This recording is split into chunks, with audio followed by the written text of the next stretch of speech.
मुखं करोति वाचालं भंगुं लंघायते गिरिं यत्कृपातमहं वन्दे श्रीगुरुं दीनतारिणम्। हरे कृष्ण। श्रीमद् भागवतम स्कंध तिसरा अध्याय 25वा अध्यायाला आलो आपण। श्लोक नंबर 1। 25व्या अध्यायाचं नाव काय आहे? भक्तिमय सेवेचे महात्म्य।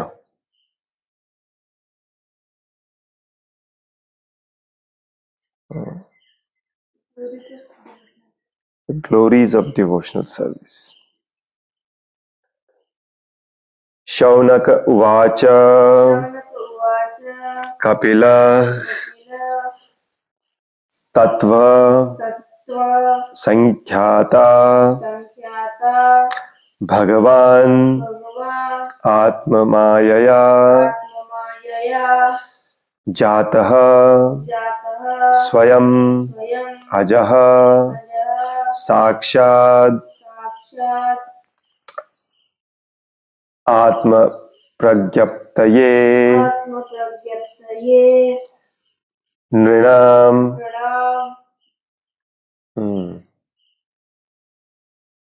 शौनक उवाच कपिलस्तत्त्वसंख्याता भगवान् आत्ममायया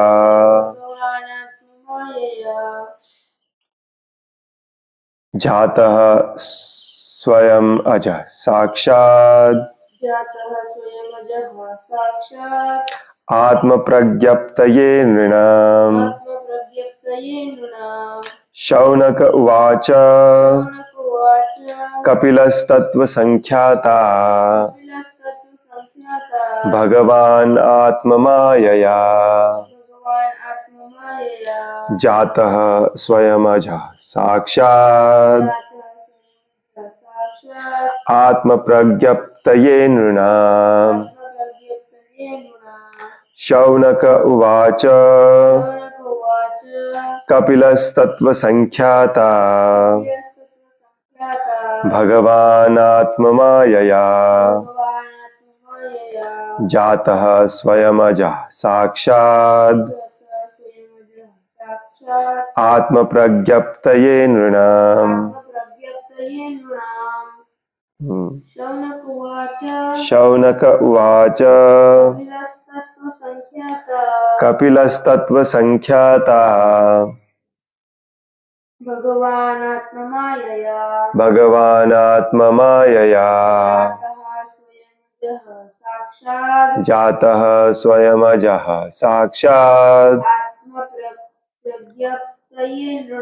आत्म प्रज्ञप्तये नृणाम्। शौनकः उवाच श्री शौनक म्हणाले कपिलः भगवान कपिलदेव तत्व सत्याचे संख्याता प्रतिपादक भगवान परम पुरुषोत्तम भगवान आत्ममायया स्वतःच्या अंतरंगा शक्तीने जातः जन्म घेतला स्वयं स्वतः अजः अजन्मा साक्षात व्यक्तिशः आत्म प्रज्ञप्तये दिव्य ज्ञानाचा प्रसार करण्यासाठी नृणाम मानवतेसाठी। भाषांतर आहे। श्री शौनक म्हणाले परम पुरुषोत्तम श्री भगवान जरी अजन्म असले तरी त्यांनी स्वतःच्या अंतरंग शक्तीद्वारे कपिल मुनी म्हणून जन्म घेतला। अखिल मानवतेच्या लाभार्थ दिव्य ज्ञानाचा प्रसार करण्यासाठी ते आविर्भूत झाले.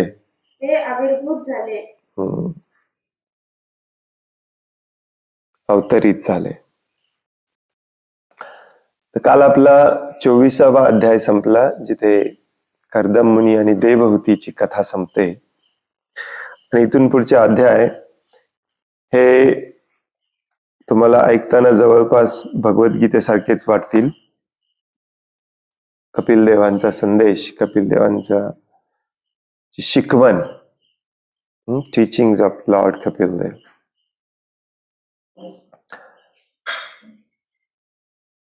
शौनक ऋषी म्हणतात, मधूनच शौनक ऋषी कुठून आले?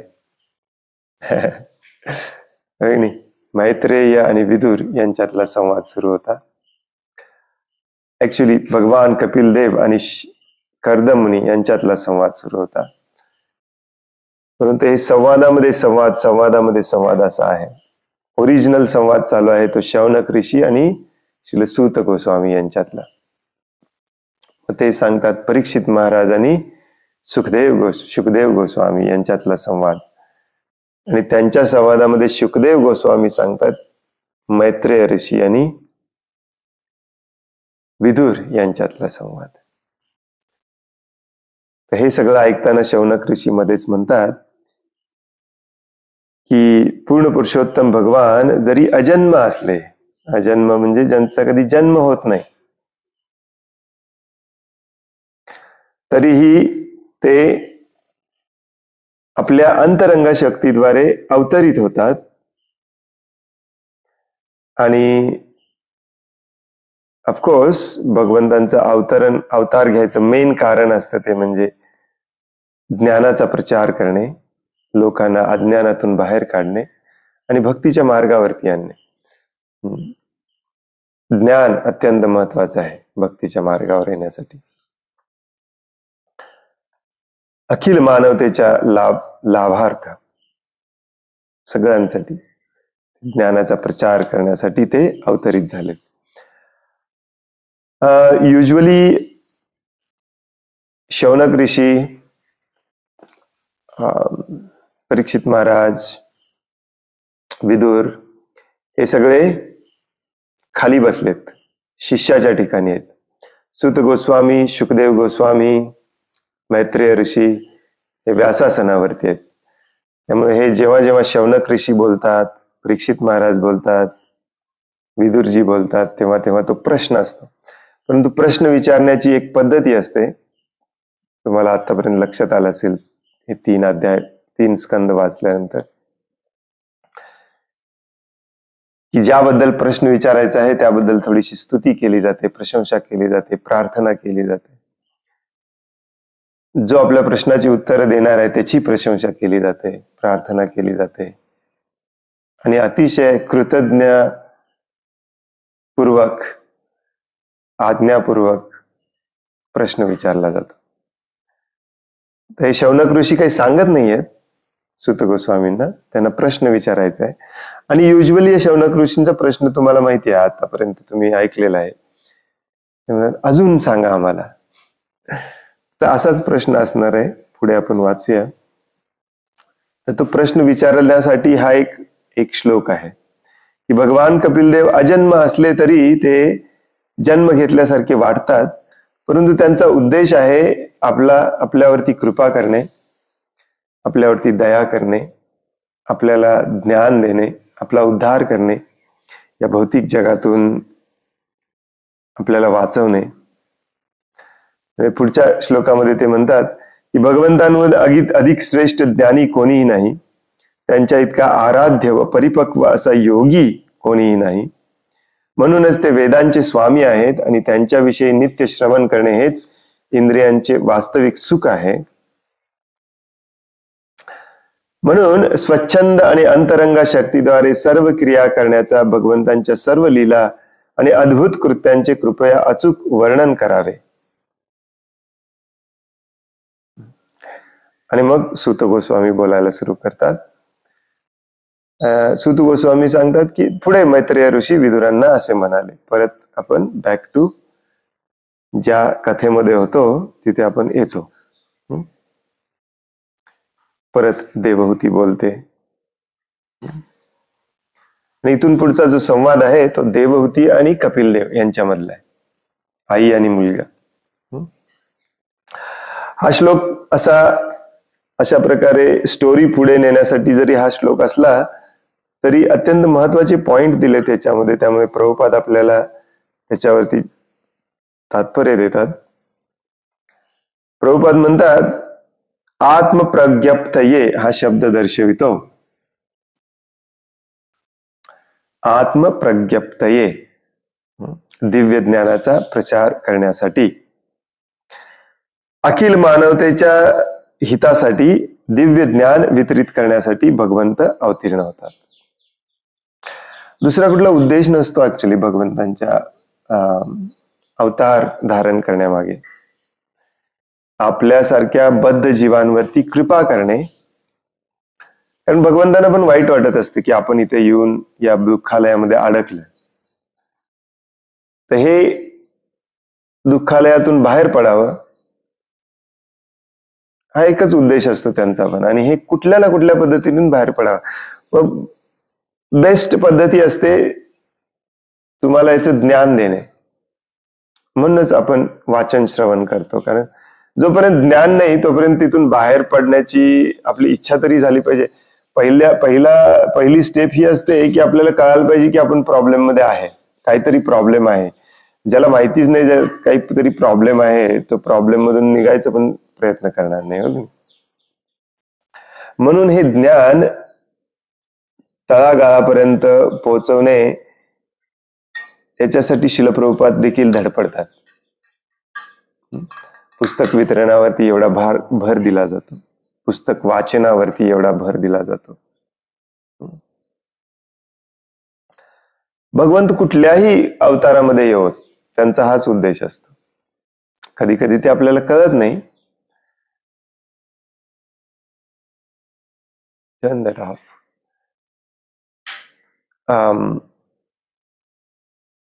जसं की कपिल देव, परवा बरेच दिवस आपण वाचतोय की कपिल देव सांख्य तत्वज्ञान सांगणार आहेत. सांख्य तत्वज्ञान म्हणजेच आपण या जगामध्ये कसे अडकलेलो आहोत, आपलं मन, बुद्धी, अहंकार कसं काम करतं आणि या जंजाळातून, भौतिक बंधनातून मुक्त कसं व्हायचं याचं ज्ञान. भगवान श्रीकृष्णांनी देखील हेच ज्ञान दिलं भगवद्गीतेमध्ये. त्यांचा अवतार धारण करण्याचा उद्देश तोच होता. श्री चैतन्य महाप्रभूंनी देखील हेच ज्ञान दिलं. त्यांनी स्वतः काही लिहून ठेवलं नाही, परंतु रूप गोस्वामींना लिहून ठेवायला सांगितलं. हे अशा काही अवतारांमध्ये आपल्याला लक्षात येतं की येस, भगवंत हे ज्ञान देण्यासाठीच येतात, आपल्यावरती कृपा करण्यासाठीच येतात. परंतु बाकीचे असेही अवतार असतात तिथे आपल्याला कळत नाही की भगवंत कशासाठी आले. जसं की वराह अवतार आहे, वामन अवतार आहे, मत्स्य अवतार आहे. परंतु कोणताही अवतार असो ऍक्च्युली ते आपल्या उद्धारासाठीच येतात. एकतर डिरेक्टली ज्ञान देतात किंवा इनडायरेक्टली जे ज्ञान देत असतात त्यांना फॅसिलिटेट करतात, त्यांना मदत करतात ज्ञान देण्यासाठी. कारण ज्ञान आणि त्या ज्ञानातून निर्माण होणारा वैराग्य या दोनच गोष्टी महत्वाच्या आहेत, ज्याच्यामुळे आपण शुद्ध होऊ शकतो आणि या कर्मबंधनातून मुक्त होऊ शकतो. बऱ्याचदा तुम्ही ऐकलं असेल, ज्ञान आणि वैराग्य ही भक्तीची दोन मुलं आहेत. आणि ही दोन मुलं जेव्हा धष्टपुष्ट होतील तेव्हा भक्ती धष्टपुष्ट होते. त्याच्याशिवाय भक्ती आपली वाढत नाही. वेदांमध्ये ऐहिक आवश्यकता विपुल प्रमाणात पुरवण्यात आल्या आहेत. तसेच सर्वांना चांगल्या राहणीमानासाठी आणि सत्वगुणाच्या स्तरावर क्रमशः उन्नत होण्यासाठी योजनाबद्ध कार्यक्रमही सांगण्यात आला आहे.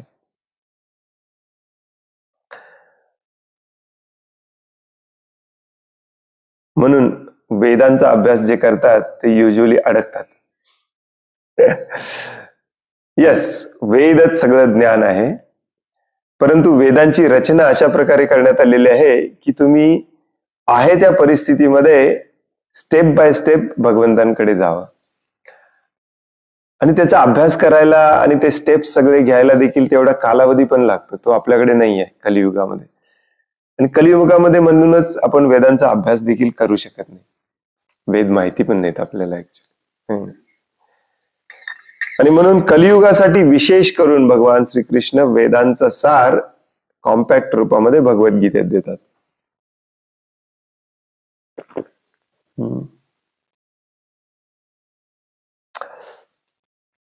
बरेचसे लोक वेदांचा अभ्यास करायला लागले की कन्फ्यूज होतात आणि त्याच्यात अडकतात, कारण वेदांमध्ये इतकं कर्मकांड दिलेलं आहे. भगवंत देखील म्हणतात 16व्या अध्यायामध्ये, 15व्या अध्यायामध्ये भगवद्गीतेच्या, हे जे संपूर्ण भौतिक जग आहे हे उलट्या वटवृक्षाप्रमाणे आहे आणि या वटवृक्षाच्या फांद्या ह्या वेदांप्रमाणे आहेत आणि याची पानं हे वेदांचे मंत्र आहेत आणि ह्या झाडावरती माणूस अडकतो, एका फांदीवरून दुसऱ्या फांदीवरती. वेदांमध्ये सगळं दिलेलं आहे की तुम्ही कसं तुमच्या शरीराची काळजी घेतली पाहिजे, तुमच्या मानसिक आरोग्याची काळजी घेतली पाहिजे, राहणीमान कसं असलं पाहिजे, हळूहळू सत्वगुणामध्ये कसं आलं पाहिजे. त्यामुळे यस, वेदांचा तुम्ही बरोबर अभ्यास करून त्याप्रमाणे वागला तर ऍक्च्युली तुम्ही प्रगती पण करता, परंतु तेवढा वेळ आपल्याकडे नाही. आणि वेदांमध्ये जे कर्मकांड दिलेले आहेत त्याचा सुखासाठी वापर करून घेऊन त्याच स्टेजला, त्याच क्रमाला, त्याच पायरीवरती अडकून राहण्याची शक्यता पण खूप असते.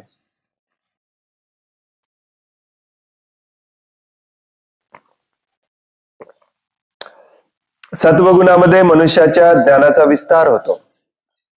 सत्वगुणाचं लक्षणच असतं, ज्ञान आणि सुखाच्या मागे असतात सत्वगुणी लोक.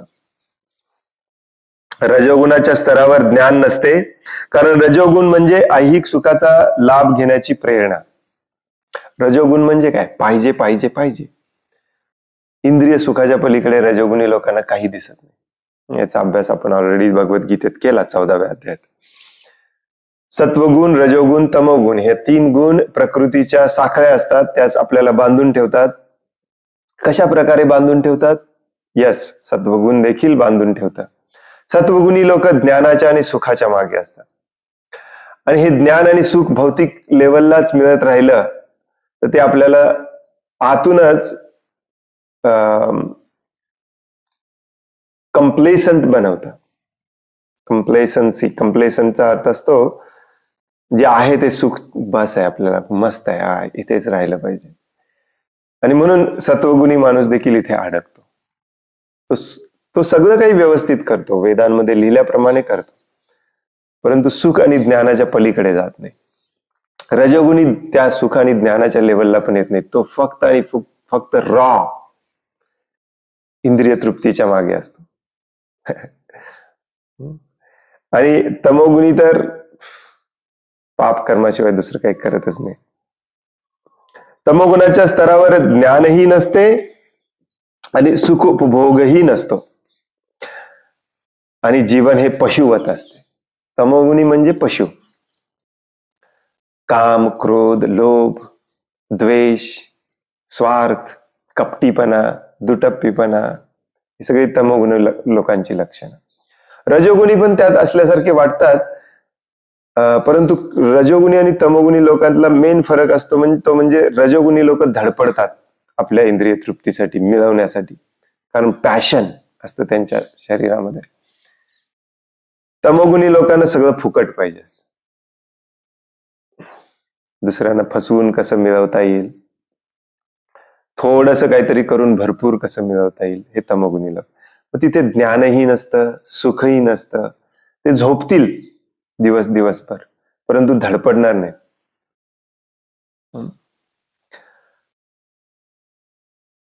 हेच आहे प्राणपानावरती. हे 3 गुण आपल्याला बांधून ठेवतात.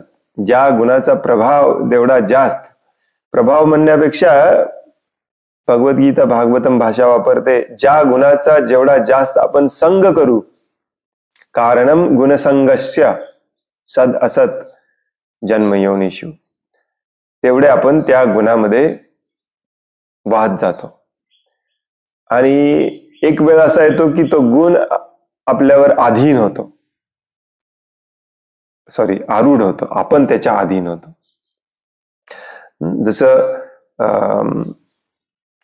एखादं व्यसन असतं, दारू किंवा ड्रग्ज, हे सुरुवातीला आपण करत असतो, आपण ते कंट्रोलमध्ये नसतो. नंतर ते आपल्याला कंट्रोल करतं, आपण त्याच्याशिवाय जगूच शकत नाही. त्याला म्हणतात व्यसनाधीन होणे. तसे हे गुणांचा संग जेवढा आपण जास्त करू तेवढे गुण आपल्याला टाईट बांधतात. हे साखळे आहेत. आणि एक वेळ असा येतो की त्या गुणाच्या प्रभावाखाली आपल्याला काम करायलाच लागतं. आपल्यावरती कंट्रोलच राहत नाही. एखाद्या पान शॉपच्या शेजारून आपण जात असतो, कितीही मनावरती आपण कंट्रोल करायचा प्रयत्न केला तरी आपलं पाय तिकडे वळतात, सिगरेट फुकायला लागतो आपण परत. हा गुणांचा प्रभाव असतो आणि या गुणांच्या प्रभावाखाली आपण इथे अडकतो. यालाच बद्धावस्था म्हटलं जातं, यालाच कर्मबंधनामध्ये अडकलं असं म्हटलं जातं. आणि इथून बाहेर पडायचं असेल तर स्टेप बाय स्टेप सत्वगुणापर्यंत आलं पाहिजे, जिथे ऍटलिस्ट ज्ञान मिळतं. ज्ञान विकसित करण्यासाठी एक प्रकारची चालना मिळते, ज्ञान ग्रहण करायची शक्ती मिळते. मग हे भौतिक ज्ञान का असे ना आपल्याला पुढे नेतं. नसेल तर रज आणि तमोगुणामध्ये राहिलो तर आपण ज्ञानी पण होत नाही. आणि म्हणून हे रज आणि तमोगुण हे डेंजरस आहेत म्हणून सांगितले जातात. त्याच्या अधीन गेलेला मनुष्य खूप अनंत काळासाठी बांधून राहतो.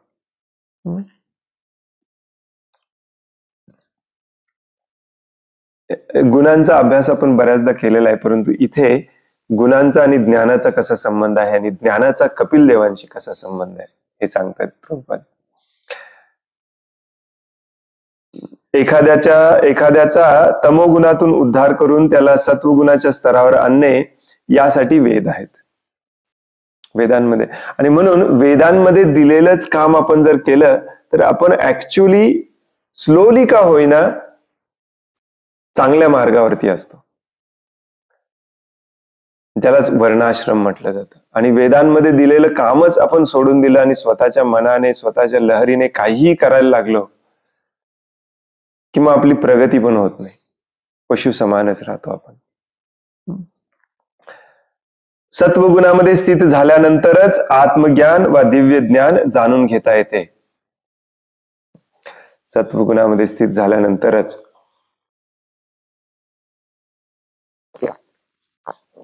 आता हे थोडंसं कन्फ्युजिंग आहे. बरेच लोक हे वाचल्यानंतर कन्फ्यूज होतात. प्रभुपाद इथे लिहितात की सत्वगुणामध्ये स्थित झाल्यानंतरच आत्मज्ञान व दिव्य ज्ञान जाणून घेता येते. या ज्ञानाचे महत्व कोणत्याही सामान्य मनुष्याला समजणार नाही.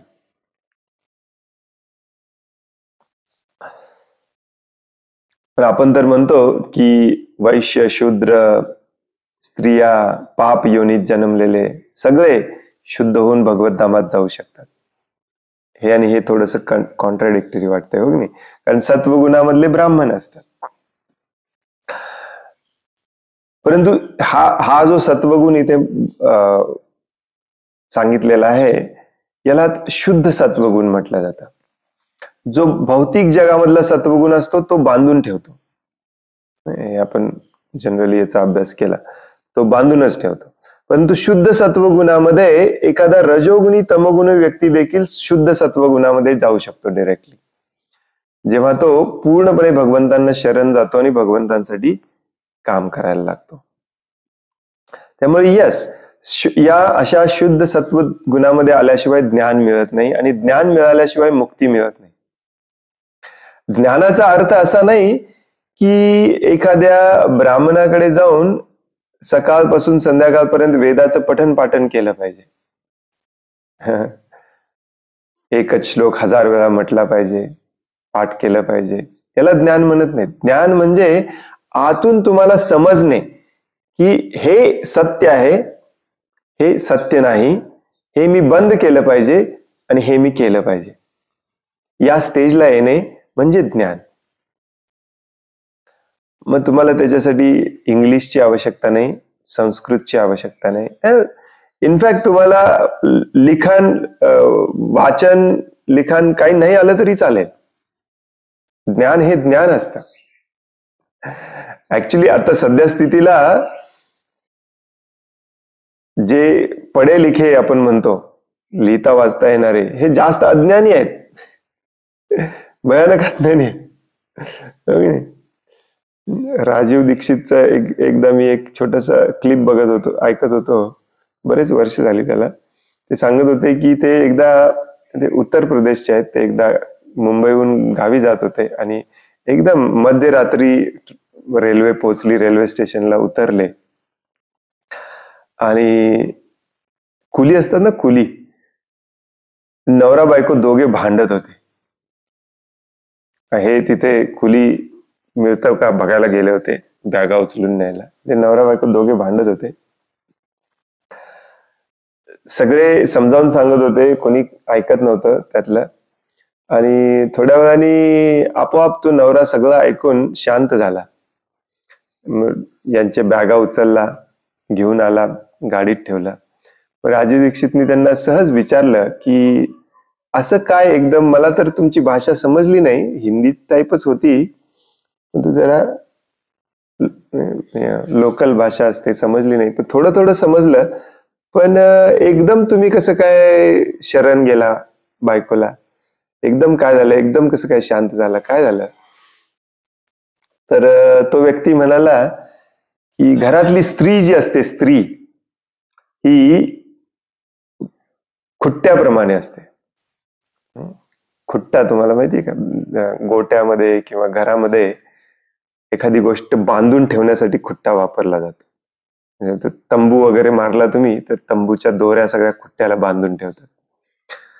याचाच अर्थ काय की हे खुट्टा जर निघाला तर पूर्ण घर पडतं, किंवा त्याला जे काही जनावर बांधलेत किंवा तंबू बांधलाय ते सगळं पडतो. तर स्त्री जी असते घरातली, ती सगळं पूर्ण घर एकत्र करून ठेवत असते, तिचं ऐकलं पाहिजे. आणि मग ते मला एकदम आठवलं, कारण राजीव दीक्षित सांगत होते की त्यांनी विचारलं की एवढं ज्ञान तुम्हाला कुठे आलं, कारण हेच शास्त्रामध्ये सांगितलंय. आणि तो व्यक्ती म्हणाला की हे याच्यासाठी शास्त्र कशाला पाहिजे, माझ्या वडिलांनी, माझ्या आजोबांनी शिकवलेलं हे ज्ञान आहे. घर टिकवून ठेवायचं असेल, घरामध्ये शांतता, सुख असं पाहिजे असेल, तर थोडंफार कॉम्प्रोमाइज करावं लागतं, त्याग करावा लागतो. सगळ्याच गोष्टी स्वतःच्या मनाने व्हायला पाहिजेत. असं आपण तंडत बसलो तर सुखच राहणार नाही जीवनामध्ये, घरामध्ये. राजीव दीक्षित म्हणत होते, हा तर साधू निघाला, तुम्ही प्रवचन द्यायला पाहिजे. आणि मग तो व्यक्ती हसायला लागला. म्हणाला, साहेब मी कुठे प्रवचन देणार, आम्ही साधी माणसं. साध्या माणसांनाच खरं ज्ञान असतं. आपण PhD करतो, डबल PhD करतो, आणि एक गोष्ट साधी, माझा पेन इथे नाही इथे ठेवला म्हणून दिवसभर भांडतो. याला ज्ञान म्हणतात का? ज्ञान म्हणजे हे नसतं की तुम्हाला भागवतम तोंडपाठ पाहिजे, भगवद्गीता तोंडपाठ पाहिजे. ज्ञानचा अर्थ असतो तुम्हाला तत्व कळलं पाहिजे. हे प्रेम हे परम तत्व आहे, आणि ते प्रेम टिकवून ठेवण्यासाठी काय करावं लागतं, द्यावं लागतं. घेण्याची इच्छा असणारा प्रेम कधी करू शकत नाही, जाणू शकत नाही. आणि मग त्याच्यासाठी काय प्रकारचा त्याग करावा लागतो हे समजणे म्हणजे ज्ञान. आणि हे समजणे म्हणजेच सत्वगुणामध्ये येणे. मला जर तुम्ही विचाराल की तुमच्या आयुष्यातले सगळ्यात सत्वगुणी माणूस कोण, मी सांगेन माझी आजी. कधी कोणाची भांडली नाही, कधी कोणाची वैरत्व नाही, कधी कोणाची मोठ्या आवाजात बोललेली देखील मला आठवत नाही, आणि कधी कुणी तिचा देखील फायदा घेतला नाही इतकी, कारण ती सगळ्यांची प्रेम वागायची. याला सत्वगुण म्हणतात. असं काय हे नसतं की आपण तमोगुणामध्ये जन्मलोय त्यामुळे आपल्याला ज्ञानच मिळणार नाही आणि आपण भक्तच होणार नाही, असं नाही. येस, सत्वगुणामध्ये आल्याशिवाय ज्ञान समजत नाही, कारण तमोगुणातले व्यक्ती हे इंद्रिय ओढतील तिकडे जात असतात. मग ते ज्ञान कसं मिळेल? इथे खरं ज्ञान तुम्हाला कोणीतरी सांगतंय, परंतु तुम्ही इंद्रिय तृप्तीच्या मागे लागले. रजोगुणातले सॉरी. आणि तमोगुणातल्या व्यक्तींना कितीही काही सांगायचा प्रयत्न करा, तो म्हणतो मला झोपायचंय, मला उठायचंच नाहीये. तो तो म्हणतो मला हात धरून किंवा उचलून तुम्ही भगवद्धामात नेणार असाल तर मी येतो, नसेल तर मला काही सांगू नका, हे असं करायचं असते तसं करायचं असते. तो आळशीच असतो. म्हणून हे सांगितलं जातं की तमोगुणी रजोगुणी जरी आपण असलो तरी जेव्हा आपण तेच गुण भगवंतांच्या सेवेमध्ये त्याचा वापर करायला लागतो,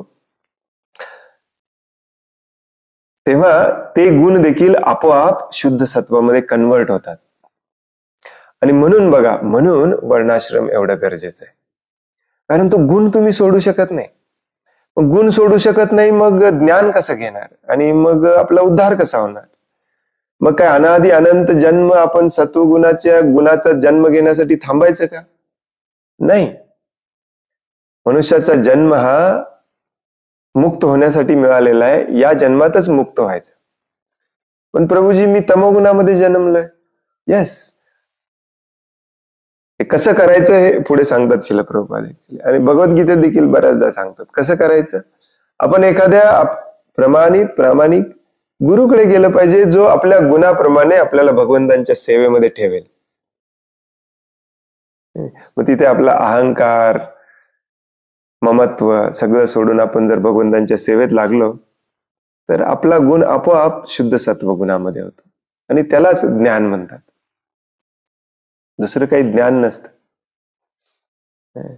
बऱ्याच लोकांना वाटतं की स्त्रिया, प्रभुपादांनी सांगितलंय स्त्रिया जास्त बुद्धिमान नसतात. ऍक्च्युली भक्ती सिद्धांत सरस्वती ठाकूर सांगतात स्त्रियांना जास्त चान्सेस आहेत भगवत धामात जायचे, कारण ते विनाकारण तुमच्यासारखं विद्वत्ता पाजत बसत नाहीत.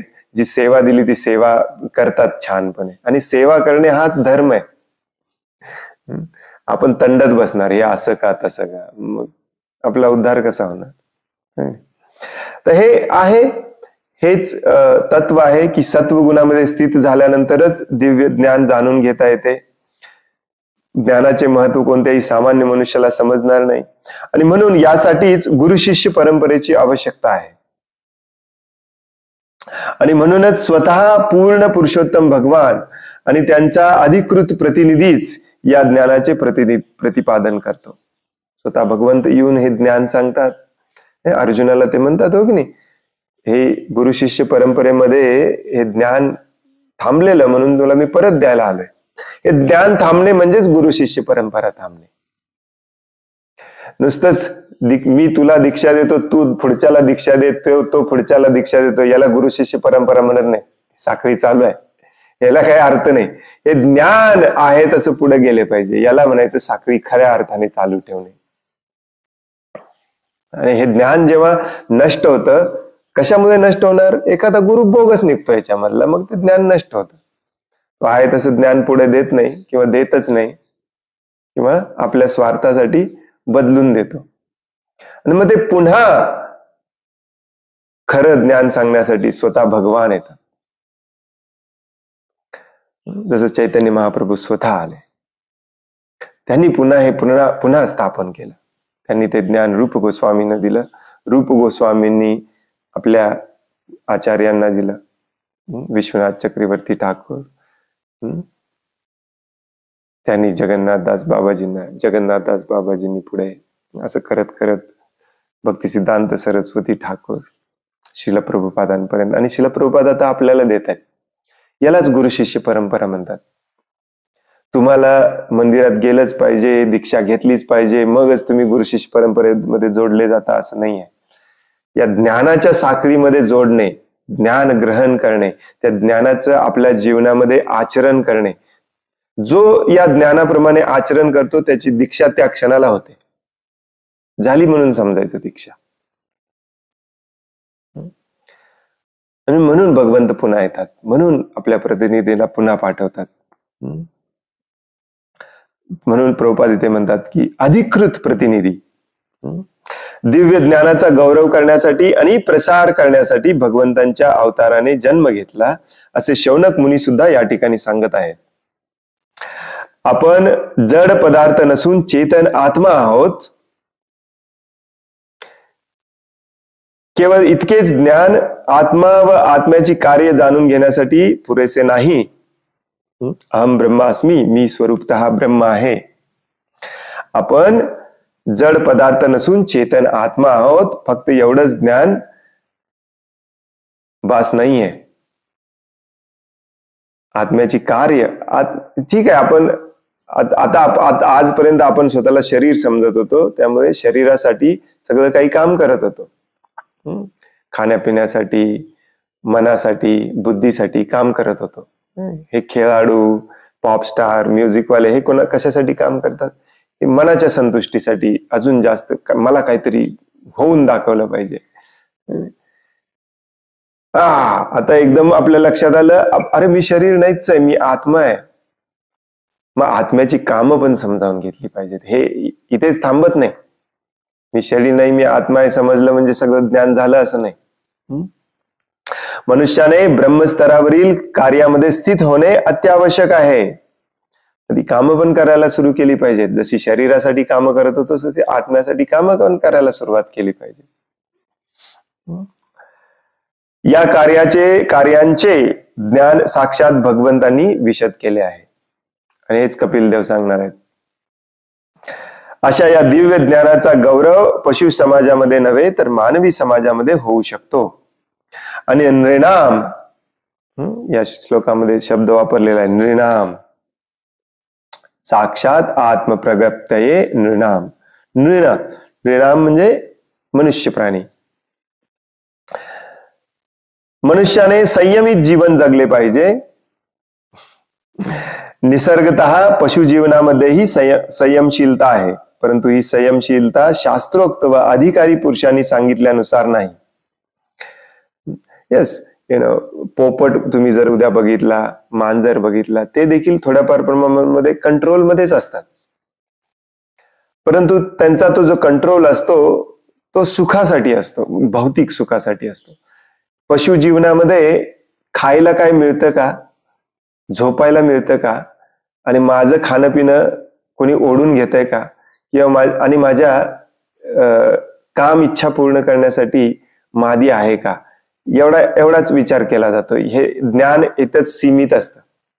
मांजर असो, कुत्रा असो, पशु पक्षी असो, याच्या पुढे ते ज्ञान जात नाही.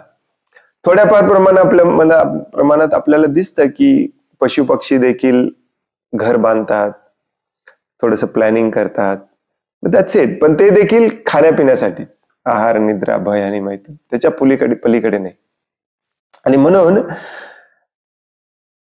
ज्ञान हे मनुष्यासाठी आहे, खरं ज्ञान, जिथे आत्मा काय आहे आणि आत्म्याचं कर्तव्य काय असतं, हे ज्ञान मनुष्यासाठी आहे. आणि त्या ज्ञानामध्ये येणे म्हणजे खरा संयम म्हटलं जातं, खरं कंट्रोल, खरं प्लॅनिंग. मनुष्य जीवन हे पाशवी नव्हे, पशुप्रमाणे नव्हे, तर संयमशील जीवन जगण्यासाठी आहे. केवळ नियंत्रित जीवन असेल तरच मनुष्याला दिव्य ज्ञान प्राप्त होऊ शकते. सगळं काही कंट्रोलमध्ये असेल तर. आत्मसंयम, पुन्हा पुन्हा आपल्याला सांगितलं जातं, आत्मसंयम असेल, आत्मसंयमी मनुष्यच प्रगती करू शकतो भक्तीमध्ये, भक्तिमय सेवेमध्ये.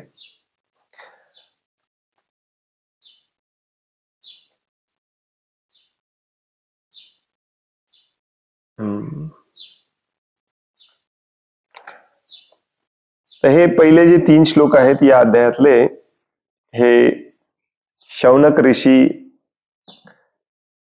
जशी स्टोरीमध्ये सांगतात की नाही, खूप मोठी स्टोरी आहे आणि मध्येच जो स्टोरी सांगणारा, स्टोरी ऐकणारा असतो, त्यांचे 5 मिनिटं दाखवतात.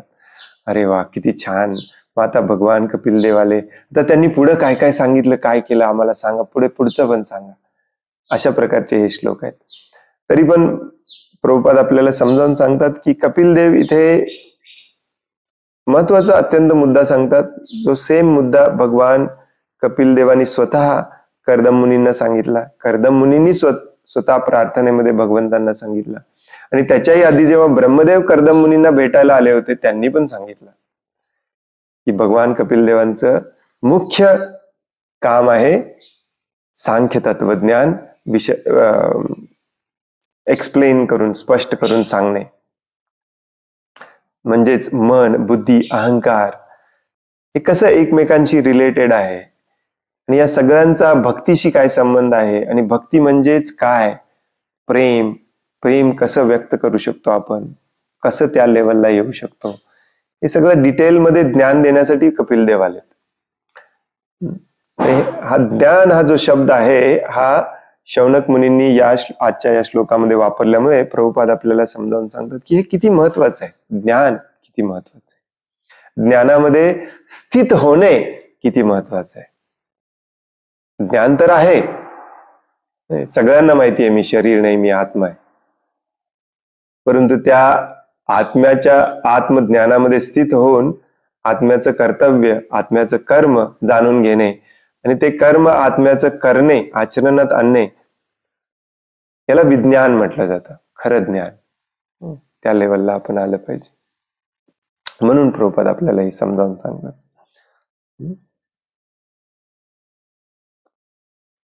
हरे कृष्ण. कोणाला काही प्रश्न आहे, काही सांगायचं आहे?